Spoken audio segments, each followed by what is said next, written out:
അങ്ങനെ നമ്മുടെ എടത്തുവപ്പള്ളി പെരുന്നാളിന് തുടക്കം കുറിച്ചിരിക്കുകയാണ്. ഹായ് കൂട്ടുകാരെ, എല്ലാ കൂട്ടുകാർക്കും പുതിയൊരു വീഡിയോയിലേക്ക് ഹൃദയം നിറഞ്ഞ സ്വാഗതം. അമ്പിയാണ്. കൂട്ടുകാർക്കൊക്കെ സുഖമാണെന്ന് വിശ്വസിക്കുന്നു. അപ്പോൾ എല്ലാ വർഷത്തേതും പോലെ ഈ വർഷവും നമ്മുടെ എടത്തുവപ്പള്ളി പെരുന്നാൾ തുടങ്ങിയിരിക്കുകയാണ്. എടത്തുവപ്പള്ളി പെരുന്നാൾ അടുത്ത മാസം 7-ാം തീയതി വരെയുണ്ട്. അതായത് മെയ് 7 വരെയുണ്ട്. ഏപ്രിൽ മെയ് മാസത്തിലാണ് ഈ വർഷം 2025. അപ്പോഴേ മെയ് 25 വരെ പെരുന്നാളുണ്ട്. ഇപ്പം തിരക്കും കാര്യങ്ങളുമൊക്കെ വളരെയധികം കുറവാണ്.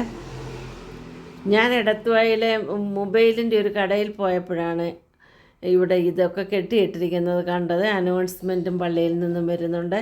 അപ്പോൾ ഞാനിങ്ങനെ അന്വേഷിച്ചപ്പോൾ പെരുന്നാളാണെന്ന് പറഞ്ഞു. എല്ലാ വർഷവും ഞാൻ എടത്തുവപ്പള്ളി പെരുന്നാളിന് പോകാറുണ്ട്. അങ്ങനെ ഈ വർഷവും ഗീവർഗീസ് പുണ്യാളച്ചൻ്റെ വിശുദ്ധ പെരുന്നാളാണ്. അപ്പം ഈ വർഷവും പങ്കെടുക്കാൻ എനിക്ക് സാധിച്ചതിൽ ആദ്യം തന്നെ ഞാൻ ഗീവർഗീസ് പുണ്യാളച്ചനോട് ഒരുപാട് നന്ദി പറയുന്നു. അപ്പം നമുക്ക് ഈ എടത്തുവപ്പള്ളി പെരുന്നാളിന് വരാത്തവർക്കായി ഞാൻ ഈ വീഡിയോ സമർപ്പിക്കുകയാണ്. ഇപ്പം ഭയങ്കര തിരക്കും കാര്യങ്ങളും ഒന്നുമില്ല. പള്ളിയിലായാലും നമുക്ക് ചെന്നിരുന്നാൽ ഇരിക്കാനുള്ള സ്ഥലവും സൗകര്യമൊക്കെ ഉണ്ട്. അങ്ങനെ ഞാൻ ഏകദേശം പള്ളിയുടെ അടുത്തെത്താറായി. നമ്മുടെ റോഡ് മുതൽ റോഡ് മുതൽ അകത്തോട്ട് കയറുന്നിടത്താണ് പള്ളി. അവിടെ എല്ലാം എല്ലാം തന്നെ അലങ്കരിച്ചിട്ടിരിക്കുകയാണ് പള്ളിയിൽ. അപ്പം നമുക്ക് പള്ളിക്കകത്തേക്ക് കയറാം. പള്ളിയുടെ 2 സൈഡിലായി തോടാണ്. അതിവിശാലമായ തോടുണ്ട്. ഇപ്പോൾ എനിക്ക് ചിരി വരുന്നുണ്ട്. ഒരു പോലീസുകാരൻ അവിടെ പ്രൊട്ടക്ഷന് വേണ്ടി നിൽപ്പുണ്ട്. എന്നെ നോക്കി ചിരിച്ചപ്പോൾ ഞാനും ചിരിച്ചു. അവരുടെ ഫോട്ടോ ഞാൻ ക്യാമറയിലേക്ക് പകർത്തിയിട്ടുണ്ട്. അങ്ങനെ ഞാൻ അകത്തോട്ട് പോകാനുള്ള നടന്നു പോവുകയാണ്. അങ്ങനെ ഞാൻ ഏകദേശം ഞാൻ അകത്തെത്തി. ഞാനിവിടെ വെയിറ്റ് ചെയ്യുകയാണ്. ആരെങ്കിലും വന്നിട്ട് ഞാൻ അകത്തോട്ട് പോകുന്ന ഒരു വീഡിയോ എടുക്കണമല്ലോ, അതിനായി ഞാൻ വെയിറ്റ് ചെയ്യുകയാണ്. അങ്ങനെ ഇരുന്നപ്പോൾ ഒരു കുട്ടി വന്നു. ആ കുട്ടി എൻ്റെ വീഡിയോ എടുക്കുന്നുണ്ട്. ഇപ്പം രംഗത്തേക്ക് വരുന്നതായിരിക്കും. അങ്ങനെ ഞാൻ പള്ളിക്കകത്തേക്ക് ഞാൻ കയറുകയാണ്. ഇപ്പോഴേ കണ്ടോ, എല്ലാവരും എന്നോടൊപ്പം വരിക. നമുക്ക് ഒരുമിച്ചിരുന്ന് ഗീവർഗീസ് പുണ്യാളച്ചനോട് പ്രാർത്ഥിക്കാം. എല്ലാവരുടെയും ആഗ്രഹങ്ങൾ സഫലമാക്കി കൊടുക്കട്ടെ എന്ന് ഞാൻ പ്രാർത്ഥിക്കുന്നു. ഗീവർഗീസ് പുണ്യാളച്ചൻ്റെ ഐതിഹ്യവും കാര്യങ്ങളും ഒന്നും എനിക്ക് ഒരുപാടൊന്നും അറിഞ്ഞുകൂടാ. അതുകൊണ്ട് ഞാൻ അതേപ്പറ്റിയൊന്നും കൂടുതലായി ഞാൻ വിവരിക്കുന്നില്ല. വളരെ ആൾക്കാർ കുറവാണ് ഇപ്പോഴും. നമ്മൾ ആ പെരുന്നാൾ തീരാറാകുന്ന 1-2 ദിവസം മുന്നേ ഒക്കെ ചെന്നാൽ ഇരിക്കാൻ പോലും സ്ഥലം കാണത്തില്ല. അതുപോലെ തിരക്കായിരിക്കും. ഇപ്പം ശാന്തമാണ്. അതിവിശാലമായ സ്ഥലത്ത് കുറേ ആൾക്കാർ മാത്രമേ ഉള്ളൂ ഇപ്പോഴേ. അപ്പം നമുക്കൊന്ന് പള്ളിക്കകത്തേക്കൊന്ന് കയറി നോക്കാം. ദൂരെ സ്ഥലങ്ങളിൽ നിന്നും നാനാജാതിയിലുള്ളവരും രാജ്യത്തിൻ്റെ എല്ലാ കോണിൽ നിന്നും വരുന്നുണ്ട്. നമ്മുടെ ഇന്ത്യക്കകത്തു നിന്നും പുറത്തു നിന്നും ആൾക്കാരെ ഇവിടെ ഈ സമയത്ത്, ഈ പെരുന്നാൾ സമയത്ത് എത്താറുണ്ട്. കേരളത്തിൽ നിന്നും തന്നെയല്ല, പുറത്തു നിന്നും ഒക്കെയുള്ളവരെ ഈ എടത്തുവപ്പള്ളിയിലേക്ക് വരാറുണ്ട്. എടത്തുവപ്പള്ളി ഒരു പേരുകേട്ട വലിയൊരു പള്ളിയാണ്. അപ്പോഴേ എല്ലാ ആൾക്കാരും പെരുന്നാൾ സമയത്ത് ജാതി മത ഭേദമന്യേ എല്ലാവരും പള്ളിയിൽ വരുന്നതാണ്. അപ്പോഴേ ഞാൻ എല്ലാ സ്ഥലത്തും ഞാൻ ചെന്ന് നിന്ന് ഞാൻ പ്രാർത്ഥിക്കുകയാണ്. അങ്ങനെ എനിക്ക് കുറച്ച് കഴിഞ്ഞപ്പോൾ ഒന്ന് ഇരിക്കണമെന്ന് തോന്നി. അപ്പോൾ ഞാൻ ഒരു സ്ഥലത്ത് പ്രാർത്ഥിച്ചുകൊണ്ടിരിക്കുകയാണ്. അപ്പോൾ എല്ലാവരുടെയും, ഈ പള്ളിയിൽ വരുന്ന എല്ലാവരുടെയും ആഗ്രഹങ്ങൾ ഗീവർഗീസ് പുണ്യാളച്ചൻ നടത്തി കൊടുക്കട്ടെ എന്ന് ഞാൻ പ്രാർത്ഥിക്കുകയാണ്. അപ്പം ഈ വീഡിയോ ഞാൻ പള്ളിയിൽ ഈ വർഷം പെരുന്നാൾ കൂടാൻ പറ്റാത്തവർക്കായി ഞാൻ ഈ വർഷം സമർപ്പിക്കുകയാണ്. ഈ പെരുന്നാൾ ഞാൻ അവർക്ക് വേണ്ടി സമർപ്പിക്കുകയാണ്.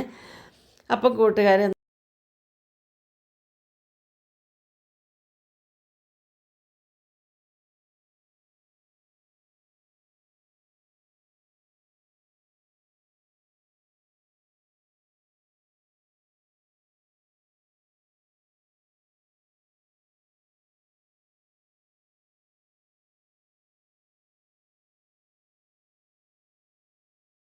അങ്ങനെ അച്ഛൻ പ്രാർത്ഥിക്കാനായിട്ട് വന്നു. അതിനുശേഷം ഞാൻ പ്രാർത്ഥനയൊക്കെ കഴിഞ്ഞ് വന്ന് അവിടെ പ്രസാദമുണ്ട്. ഞാൻ പ്രസാദം വാങ്ങി ഞാനൊരു പേപ്പറിനകത്തിട്ടു. അതിനുശേഷം അവിടുത്തെ നേർച്ചയാണ് നമ്മൾ തലയിൽ ഇഷ്ടിക എടുത്ത് വെച്ച് പള്ളിക്ക് ചുറ്റിനും പ്രദക്ഷിണം ചെയ്യണം. അവിടുത്തെ നമ്മുടെ ആഗ്രഹങ്ങൾ എന്ത് തന്നെയായാലും ചിലർക്ക് തലവേദന, തലകറക്കം അങ്ങനെയുള്ളതിന് ചിലർക്കൊക്കെ ഓരോ അവരുടെ ആഗ്രഹങ്ങൾ നടത്താനായി നമ്മൾ ഈ ഇഷ്ടിക വിശ്വാസത്തോടെ എടുത്ത് ഗീവർഗീസ് പുണ്യാളച്ചനോട് നമ്മൾ പ്രാർത്ഥിച്ചതിന് ശേഷം നമ്മൾ ഈ ഇഷ്ടികയുമായി പള്ളിക്ക് ചുറ്റും വലം വെച്ചതിന് ശേഷം തിരിച്ച് നമ്മൾ പ്രാർത്ഥിച്ച് ആ ഇരുന്ന സ്ഥലത്ത് നമ്മൾ എവിടെ നിന്നാണോ ഇഷ്ടിക എടുത്തത് അവിടെ നമ്മൾ തിരിച്ചു വെക്കും. മുട്ടയിൽ ഇഴയുന്നത് കൊണ്ട് ഓരോരുത്തരൊക്കെ വന്ന് ഓരോരുത്തരുടെ നേർച്ചയാണ് മുട്ടിന്മേൽ അവർ ഈ പള്ളിക്ക് ചുറ്റിനും മുട്ടിന്മേൽ നീന്തി അവരുടെ ആഗ്രഹം നിറവേറ്റി കഴിഞ്ഞു. അവർ പള്ളിയിൽ വന്ന് ആഗ്രഹം അത് മുട്ടിന്മേൽ നിഴയുന്നതായിരിക്കും. അപ്പോൾ എൻ്റെ കൂട്ടുകാർക്കൊക്കെ ഈ വീഡിയോ ഇഷ്ടമായി എന്ന് വിശ്വസിക്കുന്നു.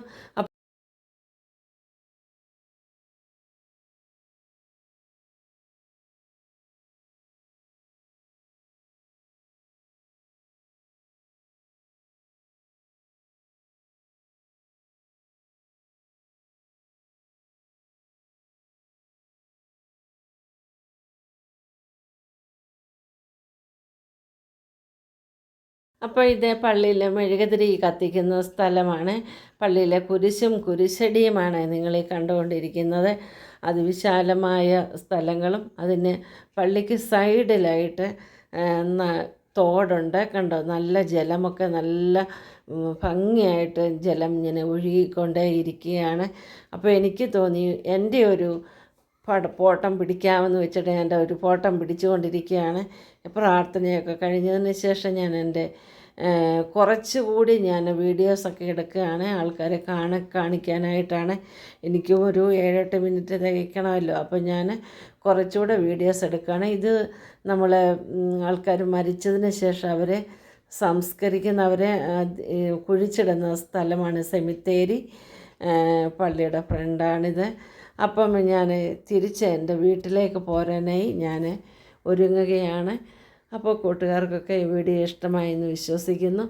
എടത്വ പള്ളിയിൽ പോകാത്തവരൊക്കെ പോകാൻ പറ്റാത്തവർക്കായി ഞാൻ ഈ വീഡിയോ സമർപ്പിക്കുകയാണ്.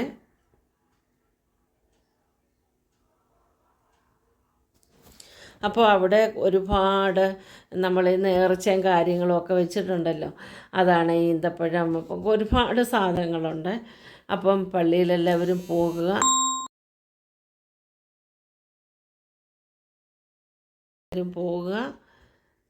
പ്രാർത്ഥിക്കുക. നിങ്ങളുടെയൊക്കെ ആഗ്രഹങ്ങൾ നടത്തിത്തരട്ടെ എന്ന് ഞാൻ പ്രാർത്ഥിക്കുന്നു.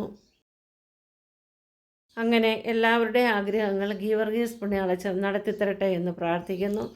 ഞാൻ പള്ളിയിലെ പ്രാർത്ഥനയൊക്കെ കഴിഞ്ഞ് തിരിച്ച് ഞാൻ എൻ്റെ വീട്ടിലേക്ക് ഞാൻ പോരുകയാണ്. അപ്പോൾ കൂട്ടുകാരെ, ബൈ ബൈ.